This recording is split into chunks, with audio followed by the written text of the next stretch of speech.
yetgim kelar jimjit olislarga. Yurak to'lgan aytilmagan dardlarga. Kulib yurgan yuzim ortida go'yo ko'z yosh yashar siniq orzularda. Hech kim bilmas ichimdagi boronni, sukut yutar aytolmagan armonni.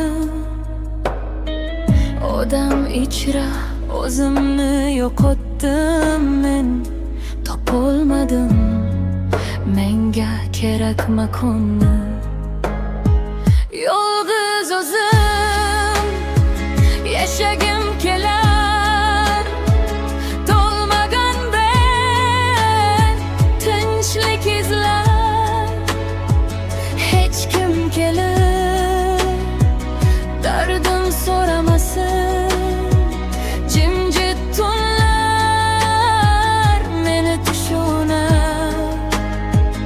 Yolg'iz o'zim yashagim kelar, soxta yuzlar o'rta qolar. Ba'zan inson odamlar ichida ham yolg'izlikdan boshqa do'st topolmas.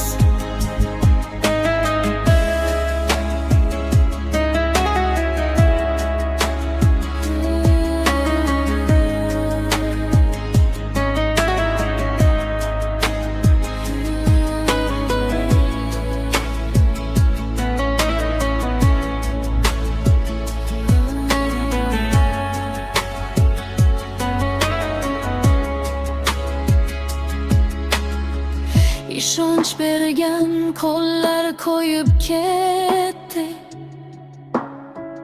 mehr degan so'zlar sovib bitdi. Ko'nglim endi hech kimni kutmaydi, kutgan yo'llar jangga ko'mildi.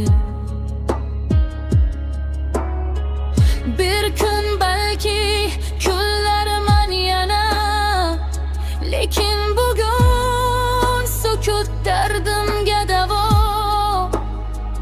Kimnidir deb yashab charchadim endi, o'zim uchun yashash ham gunohmas aslo.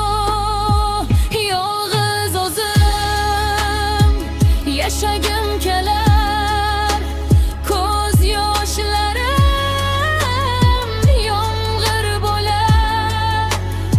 Yuragimni sindirganlar o'rtadan emas, o'zimni topadigan yo'llarga ketgan kelar.